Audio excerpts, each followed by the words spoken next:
ہم 12 ربیع الاول کو عید میلاد النبی بھی کہتے ہیں. اب یہ ایک بات آتی بھی ہے کہ بھئی عیدیں دو ہوتی ہیں، یہ تیسری عید، اور اس طرح اس کو عید کہنا یہ کیسا ہے، کیا کہیں گے آپ؟ دیکھیں، عید کا معنی ہوتا ہے وہ خوشی کہ جو لوٹ کر آئے، بار بار لوٹ کر آتی ہے، بار بار آتی رہے، تو ایسی خوشی کو عید کہا جاتا ہے. اسی لیے عرب دنیا کے اندر جو یوم آزادی ہوتا ہے، ہر سال جیسے ہمارے یہاں یوم آزادی منایا جاتا ہے 14 اگست کو، تو ہم تو اس کو یوم آزادی کہتے ہیں، آزادی کا دن. ٹھیک ہے. عرب والے اس کو العید الوطنی کہتے ہیں، یعنی اس کو وطن کی آزادی کی عید کے نام سے تعبیر کرتے ہیں، اس کو عید کا نام دیتے ہیں. تو وہ اس لیے کہ ہر سال جو خوشی ہوتی ہے آزادی کی وہ لوٹ کر آ رہی ہوتی ہے، اس لیے اس کو عید کا نام دیا جاتا ہے. اللہ پاک نے مسلمانوں کے لیے جو جمعہ کا دن ہے اسے پسند فرمایا ہے، مسلمانوں کے لیے یہ دن دیا گیا ہے. اور اس دن کے حوالے سے حدیث مبارکہ میں ہے، ارشاد فرمایا کہ یوم الجمعۃ عید المسلمین، جمعہ کا جو دن ہے وہ مسلمانوں کی عید کا دن ہے. تو یہ کہنا کہ عیدیں دو ہی ہیں اور بقایا دنوں کو عید نہیں کہہ سکتے، ایسا یہ غلط ہے. اگر ہم جمعہ والی حدیث لیں تو اس کا مطلب تو یہ ہوا کہ سال میں کم از کم 52 جو عیدیں تو ہوتی ہی ہوتی ہیں، ایک مہینے کے اندر کبھی 4 اور کبھی 5 عیدیں بھی ہو جاتی ہیں.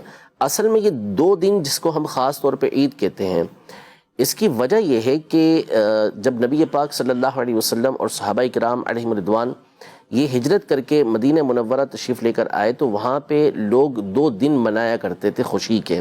ٹھیک. تو اور اس کے اندر طرح طرح کے معاملات ہوتے تھے. تو نبی پاک صلی اللہ علیہ وسلم نے فرمایا کہ اللہ نے ان کے بدلے تمہیں 2 دن اور عطا کر دیے ہیں، اور وہ عید الفطر کا دن تھا اور عید الاضحیٰ کا دن تھا. تو ان 2 دنوں کی خوشیوں کی وجہ سے کہ اس میں جو خوشیاں منائی جا رہی تھی، اس کی جگہ یہ 2 دن عطا کیے گئے ہیں. صحیح. اس کا مطلب یہ نہیں ہے کہ اور دنوں کو عید کہنے سے منع ہی کر دیا گیا ہو، کہ خود نبی پاک صلی اللہ علیہ وسلم نے اس دن کو عید قرار دیا کہ جس دن جمعہ ہوتا ہے، تو جمعہ کا دن عید کا دن قرار پایا.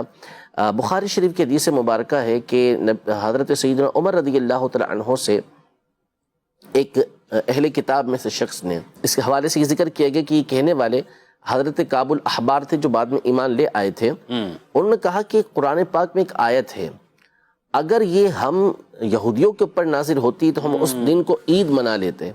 تو حضرت عمر رضی اللہ تعالی عنہ نے کہا کہ وہ کون سی آیت ہے؟ عرض کی کہ وہ یہ آیت ہے، الیوم اکملت لکم دینکم واتممت علیکم نعمتی ورضیت لکم الاسلام دینا، کہ اللہ پاک ارشاد فرماتا ہے کہ میں نے آج کے دن تمہارے لیے تمہارا دین مکمل کر دیا، مسلمانوں سے ارشاد فرمایا، اور تم پر اپنی نعمت تمام کر دی، اور تمہارے لیے میں نے اسلام کو بطور دین جو ہے وہ پسند کیا ہے. تو اگر یہ آیت ہم پر نازل ہوتی تو ہم اس کو عید کا دن منا لیتے.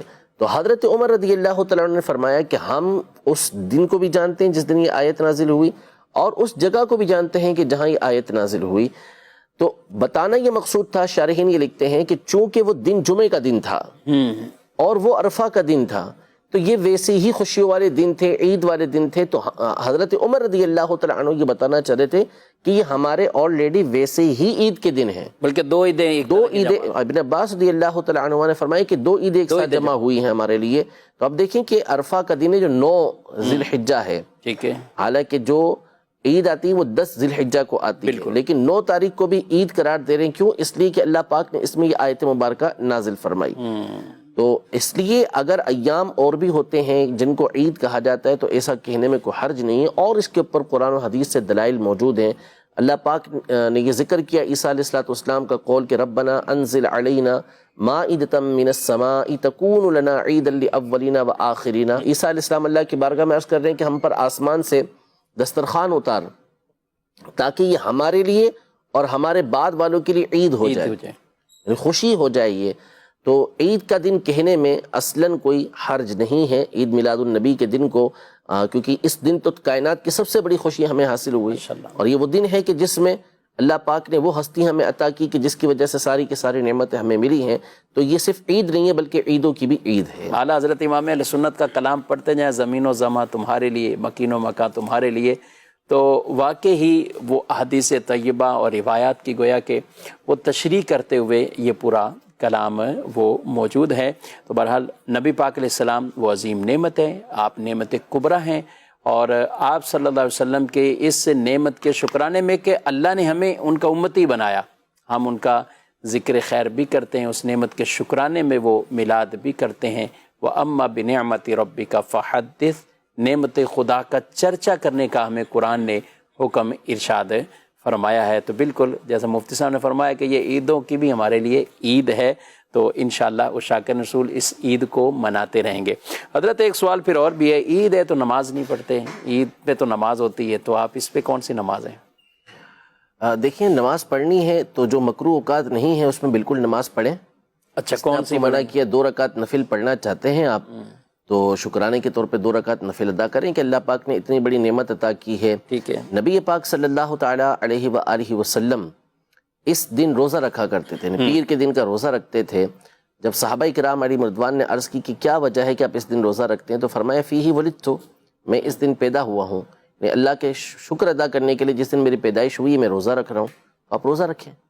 تو عبادت کرنے سے کسی نے اس میں منع نہیں کیا، لیکن چونکہ جو چیز واجب ہوتی ہے، جو چیز لازم ہوتی ہے، جس کو واجب قرار دیا جائے، ضروری قرار دیا جائے، وہ شریعت کی طرف سے ہوگی، ٹھیک، وہ میں اور آپ اپنی طرف سے لازم قرار نہیں دے سکتے۔ تو شریعت نے چونکہ ان 2 عیدوں کے اوپر نماز رکھی ہے تو نماز اس میں پڑھی جائے گی، اور اس کے علاوہ عید نماز مقرر نہیں کی، اللہ پاک نے واجب نہیں کی ہمارے اوپر، تو لہذا نماز پڑھنا ہم پر واجب نہیں ہے، لیکن جس وقت میں نفل پڑھنے کی اجازت ہے اس وقت میں آپ نفل پڑھیں، کوئی اس کے اندر حرج نہیں ہے۔